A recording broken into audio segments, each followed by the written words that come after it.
Chicos, sean bienvenidos a la primera clase de apoyo de hormigón ácido y UPC. En este caso yo me estoy encargando de lo que es el curso de agregados, el tema de agregados y agua para el concreto, así mismo como una explicación breve de lo que es la granulometría. Em, Básicamente voy a hacer un repaso general, porque sé que sus profesores ya les han explicado el tema, y que ustedes también ya conocen un poco sobre el tema, pero no que sea más un poco de esfuerzo, ¿sí? Los agregados, como ustedes sabrán, es la combinación de geometría con una granulometría variable, pero reglamentada, que forma gran parte del concreto. El concreto está compuesto en su mayoría por los agregados y la pasta de cemento. Los agregados fino y grueso ocupan entre un 60 y 75% del volumen total del concreto.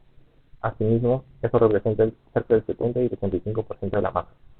Estos agregados se encargan de brindar las propiedades físicas al concreto. Nosotros recordamos que el cemento es más que nada un aglomerante, entonces se encarga de la resequedad, se encarga de mantenerlo fijo, pero el resto de propiedades físicas se las dan los agregados, tanto en la fase líquida como en la fase sólida. Entonces tenemos que tener en cuenta eso también. Las dimensiones que rigen los límites máximos de los diferentes agregados son dados por la norma NTP 400-011.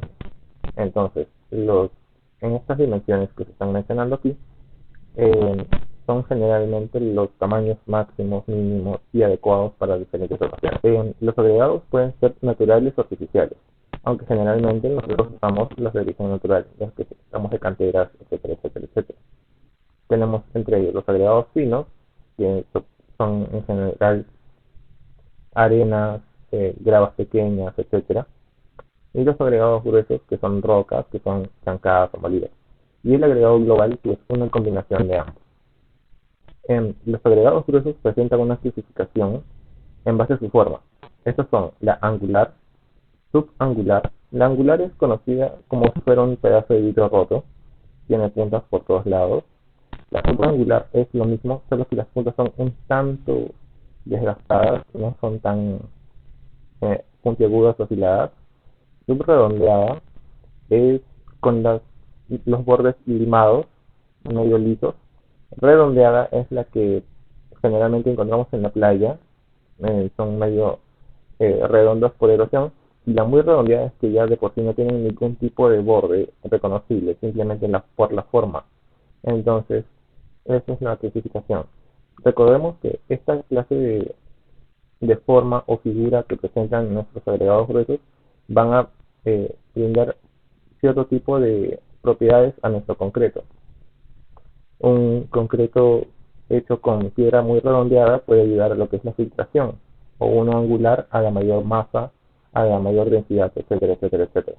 Los agregados se lavan y gradúan en lámina o en planta, ¿sí? Hay que tener esto presente. Se puede esperar alguna variación con el tipo, calidad, limpieza, la granulometría, contenido de humedad y otras propiedades, ya que nosotros sabemos que por más que lavemos, por más que busquemos un material totalmente limpio, pueden haber ciertas partículas de algunos minerales que se filtran, contenido orgánico o demás cosas que se presentan en el traslado. Las rocas se clasifican según su origen en ígneas, sedimentarias o metamórficas. Esto ya lo han visto en geología. Generalmente se compone con varios minerales y asimismo componen otros minerales. Recordemos que nosotros trabajamos con partículas, no con un total de las rocas. Bien, aquí tenemos una tabla donde podemos ver la distribución de lo que son los minerales, las rocas ígneas, rocas metamórficas y rocas sedimentarias. Y todos estos son los materiales que nosotros podemos encontrar en ellos. Por ejemplo, el cuarzo, el feldespato, las arcillas y etcétera, son cosas que encontramos generalmente en un concreto común. Las rocas ígneas como el granito, la periodita, el vidrio volcánico, etcétera, son también materiales que se usan para concretos especiales. Dependiendo del tipo de composición que presentan las rocas ígneas, van a dar un diferente comportamiento a nuestro concreto. Los agregados deben cumplir con todas las normas que la ingeniería proponga para su uso, ya que nosotros podemos encontrar estas rocas en donde sea, pero si no sabemos la exposición que han tenido a otros químicos, a otros minerales, o simplemente su entorno, no sabemos a ciencia cierta su nivel de gradación, su nivel de absorción de agua o o su tipo de comportamiento. Características principales. Las características de los agregados varían dependiendo del tipo de agregado y de dónde provienen. Su gradación y combinación con otros agregados, en mayor o menor medida, las características van a variar. Las características más comunes son la resistencia a la abrasión y degradación, que vienen siendo regidos por estas normas, resistencia a la congelación y o deshielo, que son muy importantes al momento del diseño de concreto, la resistencia a la desintegración por sulfatos, también muy especial esta norma para tener presente en cuanto al diseño concreto, absorción y humedad superficial, que es lo común, que es lo que manejamos siempre antes de hacer el diseño, la granulometría, que son todas estas normas, tamaño y forma, como les dije anterior, y otros más. Puede ser la resistencia a carbonataciones, puede ser resistencia a la radiadura, etcétera, etcétera, etcétera. La granulometría es una distribución de los tamaños de las partículas. Esto se hace a fin de nosotros saber qué cantidades de cada diámetro presenta para saber qué tipo de terreno es. Esto ya lo van a ver más a fondo cuando lleguen el curso de mecánica de suelos, pero esto es a grosso modo para nosotros saber qué tipo de material estamos usando y si es apto y óptimo para nuestro diseño. El tamaño de la partícula del agregado se determina por medio de 7 tamices de malla de alambre con aberturas cuadradas. Son como pequeños coladores metálicos que nos ayudan a separar nuestro agregado, ¿sí? Nos vamos desde la malla número 100 hasta la malla 3/8. Recordemos que también hay un fondo donde queda el resto del material. Para nosotros realizar una buena granulometría necesitamos que nuestro material esté seco. Entonces, generalmente cuando se saca de campo, este material se queda en el horno 24 horas y luego recién se procede al cuarteado, pesado y análisis granulométrico. La granulometría del agregado fino depende del tipo de trabajo y de la riqueza de la mezcla, asimismo como el tamaño máximo del agregado grueso. En mezclas muy pobres o simples se emplean agregados gruesos de mayor tamaño, pequeños, y la granulometría que más se aproxima al porcentaje máximo es lo que resulta más conveniente para una buena trabajabilidad. Es decir, se busca que las partículas sean lo más iguales posible. Así no hay tanta variación y tenemos la mayor densidad posible, ¿sí? La relación agua-cemento se mantiene constante y la relación del agregado fino a grueso se elige correctamente, se puede hacer un uso amplio en cuanto a la granulometría, ya que no necesitamos estar preocupados en cuanto a distribuciones y solamente preocuparnos en el correcto uso de material. La granulometría de agregados finos nos permite hallar lo que es el módulo de fineza. El módulo de fineza del agregado fino se encuentra gracias a la granulometría. Viene regido por la norma ASTM C33 y nos dice que no debe ser inferior a 2.3 ni superior a 3.1. ¿Sí? Esto en cuanto a las operaciones que vamos a realizar. El agregado fino se debe rechazar a menos que se hagan algunos ajustes en cuanto a variación de pesos, distribuciones y distintos materiales. La cantidad de agregados finos que pasan por las mallas de número 50 y la número 100 afectan mucho la trabajabilidad, ya que estos se empiezan a considerar finos. Los finos pueden ser los limos, las arcillas, y estos desprenden un tipo de grasa o un tipo de comportamiento al contacto con el agua que puede afectar a nuestra trabajabilidad. Entonces, depende de nosotros tener un control sobre ello. El módulo de fineza del agregado grueso o del agregado fino se obtiene a la norma de la ASTM C125, ya que se realiza sumando porcentajes acumulados del peso de los agregados y dividiendo la suma entre 100. El módulo de fineza también es un índice de finura. Entre mayor sea el módulo de fineza, más gruesos serán los agregados. Y por último, el módulo de fineza del agregado fino es útil para entender cómo debemos distribuir las proporciones de los agregados finos y gruesos para nuestra mezcla y para un óptimo uso. Nosotros aquí tenemos una tabla en la que tenemos la distribución común para ya el módulo de fineza. Tenemos las mallas 3/8, número 4, número 8, número 16, número 30, número 50, número 100 y el fondo, que es donde va a quedar el material. Aquí tenemos la abertura en milímetros de cada una de estas mallas. Recordemos que este 3/8 significa que es 3/8 de pulgada, y así se va a ir haciendo la distribución de ellos. siendo el menor de 0.15 milímetros y el mayor de 9.525 milímetros. Luego vamos a tener lo que es el peso retenido. El peso retenido, según nuestro ejercicio, vamos a tenerlo aquí. En la malla 3 octavos no ha quedado nada, ha pasado todo el material. En la número 4, 22 gramos. Número 8, 65 gramos. En la número 16, 103 gramos. En la número 30, 119 gramos. En la número 50, 157 gramos. En la número 100, 60 gramos. Y en el fondo solo han quedado 16 gramos, teniendo nosotros un total de 542 gramos.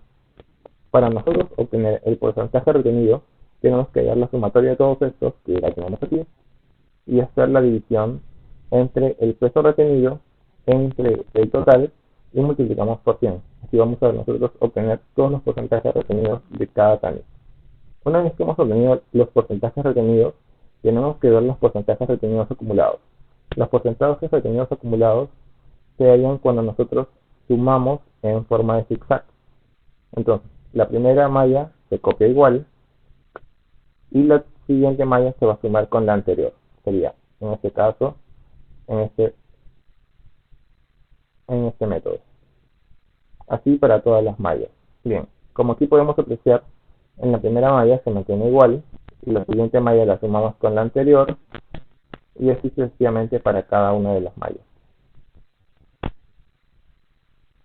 Nosotros tenemos que comprobar que se llega al 100% para ver que no hay ningún error, no se ha perdido material y todo está funcionando correctamente. Luego de que hemos hallado el porcentaje retenido acumulado, nosotros podemos hallar el porcentaje que pasa. El porcentaje que pasa se halla al restar 100% menos el porcentaje retenido acumulado que tenemos. En este caso, tenemos 100 menos 0, 100. 100 menos 4.06, 95.94 y así sucesivamente hasta llegar al final. Esto nos sirve a nosotros para comprobar que estamos dentro de los rangos que nos ofrece la norma.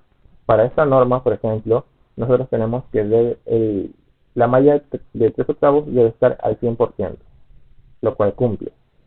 El porcentaje que pasa debe estar entre el 95 y 100%, lo cual también cumple para nosotros. Y así sucesivamente con todos los tamices. Estas normas las van a adjuntar en el momento que nos pidan a nosotros hacer un diseño o nos den un uso, que es lo que voy a explicar más adelante en cuanto a agregados gruesos. Ahora, si nosotros queremos hallar el módulo de fineza, lo único que tenemos que hacer es sumar el porcentaje retenido acumulado, que está sombreado aquí, todo esto, y tenemos que sumarlos y dividirlos entre 100.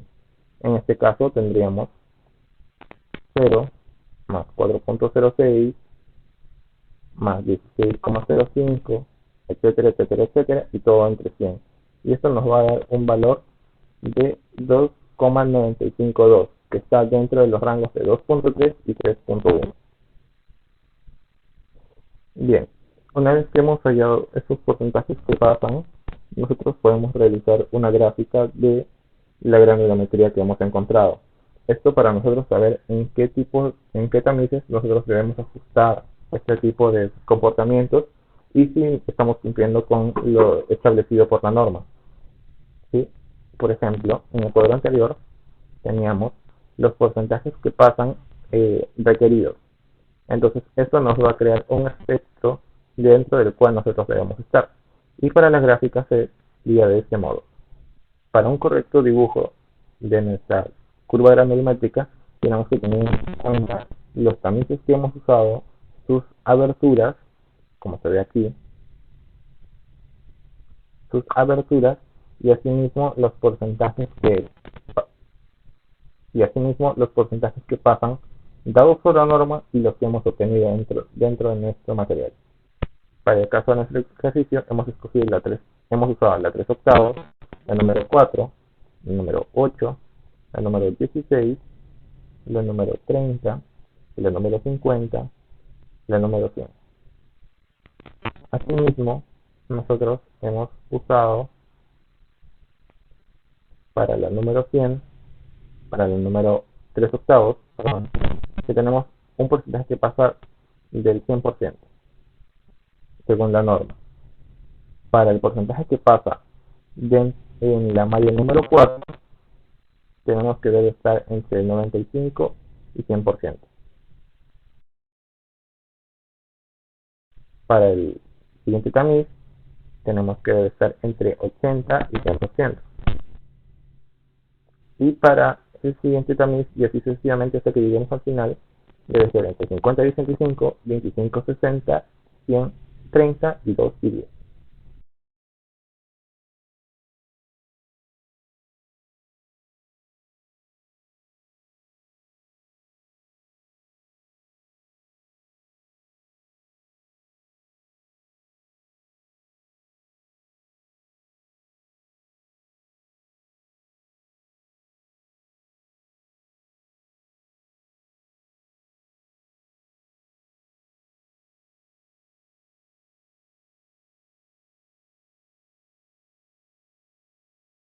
Bien, una vez que hemos establecido nuestro límite superior y límite inferior, procedemos a hacer una línea que demarque cuál es el límite superior, en este caso sería todos los puntos que se conectan en la parte de arriba,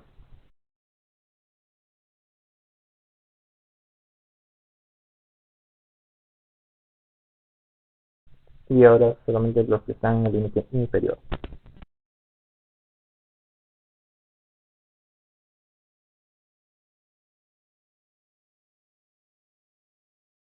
Una vez que hemos terminado de establecer nuestros límites superiores e inferiores, procedemos a escoger un color totalmente distinto para mostrar dónde está nuestro agregado. Nosotros debemos de demostrar que nuestro agregado cumple con la norma y está dentro de esos rangos. No sale del límite inferior ni pasa del límite superior. Para nuestro tamiz 3/8, por ejemplo, nosotros tenemos un valor de 100%. Entonces, estamos dentro de lo permitido. Para el siguiente, estamos dentro del 95,94, casi 96. Estamos aquí un poco más arriba. Para el siguiente tamiz, estamos en el rango de 83,95. Entonces, estamos casi en 84. Para el siguiente, tenemos 64,94, siendo este casi 75. Para el siguiente tamiz, tenemos el valor de 42,94. Finalmente, para los dos últimos tamices tenemos el valor de 14 y el valor de 2,95.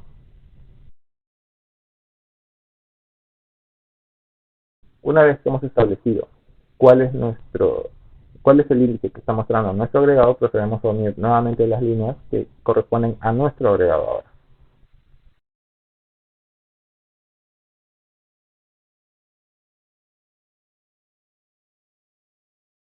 Listo. Una vez que hemos establecido que nuestro agregado cumple con este cometido de estar dentro de los parámetros tanto inferior como superior de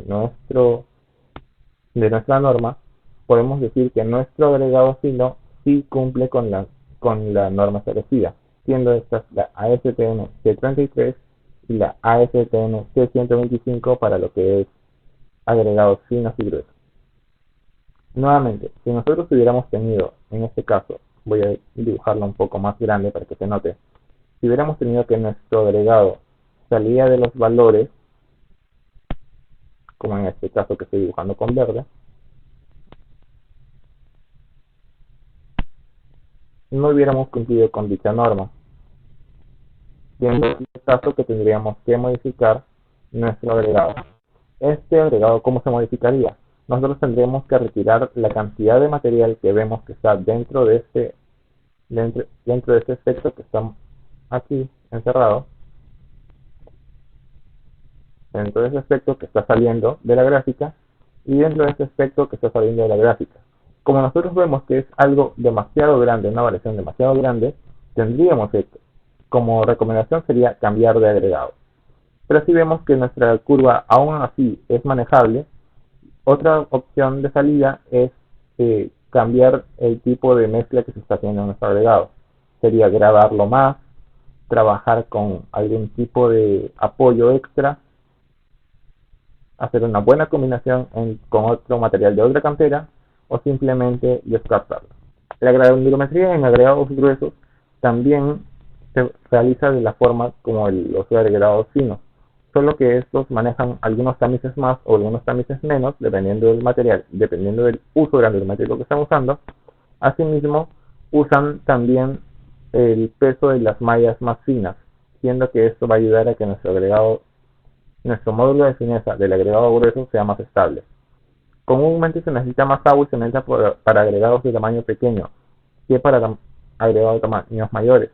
Entonces, por eso se debe tener una buena composición en cuanto a porcentaje de agregados finos y gruesos. Al igual que con el agregado fino, el tamaño de la granulometría se aplica a la cantidad colectiva del agregado que pasa a través de las mallas.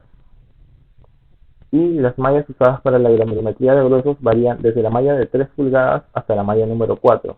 En otras ocasiones, como no tenemos el agregado de 3 pulgadas, que no es el máximo, se van a usar desde 2 o incluso desde 1,5. Esto depende del ejercicio que están realizando o del planteamiento que les han dado. Sobre la granulometría del agregado grueso, debemos considerar estos tamaños máximos para los parámetros establecidos. El tamaño máximo del agregado grueso no debe ser mayor al 3/4 del espaciamiento libre entre barras de refuerzo, dígase para concreto armado o para algún tipo de relleno masivo, y 1/3 del peralte de las losas en cuanto a diseño de losas, de cimentación, etcétera, etcétera, etcétera. Estas son cosas que van a ir aprendiendo más adelante. Pero estos son parámetros muy generales que se usan generalmente en los ejercicios de diseño de concreto. Asimismo, se debe respetar los usos granulométricos. Este es un término bastante importante que van a tener que tener presente siempre. Los usos granulométricos son un ajuste de valores que debemos respetar, así como en el agregado fino que mostré, donde hay un límite superior e inferior, quedan estos aquí. Los usos granulométricos nos muestran diferentes valores para diferentes tipos de agregado o diferentes tipos de diseño de concreto que vamos a intentar realizar. El cuadro de usos generalmente lo presentan, pero los usos de conocimiento común o más usados, valga la redundancia, son el número 467, el número 5, el número 56 y el número 6. Son los que más he visto que se usan en cuanto a ejercicios. Generalmente siendo el 467 el más común para problemas. Nuevamente, nosotros podemos armar un cuadro que se realiza del mismo modo que el anterior, teniendo nosotros los pesos retenidos en esta parte, teniendo un total de 2.500 gramos o 2.5 kilogramos de nuestro agregado grueso. Aquí tenemos las aberturas de todas las mallas y su diámetro en milímetros. Nuevamente, para nosotros hallar el porcentaje retenido tendríamos que dividir nuestra masa entre el total del agregado y todo esto por 100. Para este caso ya hemos desarrollado los porcentajes retenidos y vemos que al sumarlos suman 100, dan un total de 100. Eso significa que no hemos tenido ninguna pérdida ni ningún error. Repito, como se hizo para los agregados finos, estos agregados gruesos previamente han sido secados. Nuevamente, para hallar el porcentaje retenido acumulado, tenemos que ir sumando del anterior más el siguiente y así sucesivamente, en forma de zigzag. Y aquí vamos a ver que se está respetando con cada cuadro, hasta que en la celda final tenemos el 100%. Y para nosotros hallar el porcentaje que pasa, tendríamos que restar 100 menos el porcentaje retenido acumulado. Siendo así que aquí tenemos 100 menos 0, 100 menos 0, 100 menos 5, da menos 95, 100 menos 31 da menos 69 y así sucesivamente. Nuevamente, para el uso granulométrico que nosotros hemos usado, debe respetar el tipo de parámetros que se nos están proponiendo. Por ejemplo, vemos que la mayoría está cumpliendo. En caso de no cumplir, tendríamos que nuevamente analizar en la curva granulométrica si cumple o no, o a simple vista también se da cuenta uno si no está cumpliendo con estos parámetros. pero generalmente en un ejercicio te piden realizar la curva granulométrica y demostrar dónde debería haber ajustes. Para desarrollar nosotros nuestro módulo de fineza tendríamos que sumar las mallas más 500 solamente para los agregados gruesos y todo eso sobre 100, siendo el mínimo de 500 según la norma ASTM C33. Y para nuestro agregado grueso de este ejercicio tenemos que es de 8.82, siendo un agregado grueso bastante cargado. Eso lo van a notar al momento de realizar un diseño concreto, que nuestro agregado tiene demasiada presencia de rocas muy grandes o de partículas muy grandes y necesita ser un poco graduado. Pero para este ejercicio sí cumple. Como ejercicio les pediría que realicen la curva granulométrica de este cuadro anterior y que identifiquen cuál es el uso granulométrico que se ha usado para este cuadro. Antes de pasar al siguiente tema, junto con el material que les estoy alcanzando, que sería este PPT y el cuadro de granulometría, estoy adjuntando unos Excel para que ustedes puedan comprobar que sus operaciones son correctas. Saliendo un poco de lo que es la granulometría, pero no alejándonos demasiado, tenemos la humedad y absorción de los agregados. Los agregados poseen un porcentaje de absorción aún estando en medio ambiente, ya que absorben la humedad del aire. Es por ello que para tener una mayor precisión de nuestro diseño de mezcla se debe calcular los porcentajes de absorción y humedad en base a sus pesos secos y pesos húmedos. Como podemos ver en la fórmula del porcentaje de humedad, es el peso húmedo menos el peso seco sobre el peso seco, todo esto por 100. Y para obtener el peso seco también podremos hacer uso del peso húmedo por 1 menos el porcentaje de humedad, y esto nos va a dar el peso seco. Por otro lado, para el porcentaje de absorción, tenemos peso húmedo menos peso seco sobre peso seco por 100. Y para hallar el peso húmedo podemos hacer uso del peso seco por 1 más el porcentaje de absorción y nos va a dar el peso húmedo. El agua para la mezcla del concreto. El uso del agua como medio para la correcta mezcla de los componentes del concreto es un principio básico, no solo para el diseño y no solo por el cálculo, sino también es algo que nosotros debemos ir manejando, ya que no necesariamente los cálculos siempre van a estar del todo correctos. Siempre durante el proceso se van a hacer ajustes y esto se va ganando con la experiencia. No solo por la cantidad de agua, sino por el tipo de uso, el tiempo y la cantidad que tengamos disponible.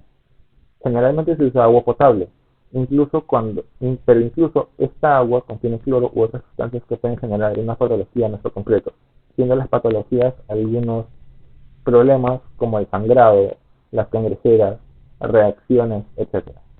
Un dicho conocido en obra es: agua que puedes beber es agua buena para el concreto.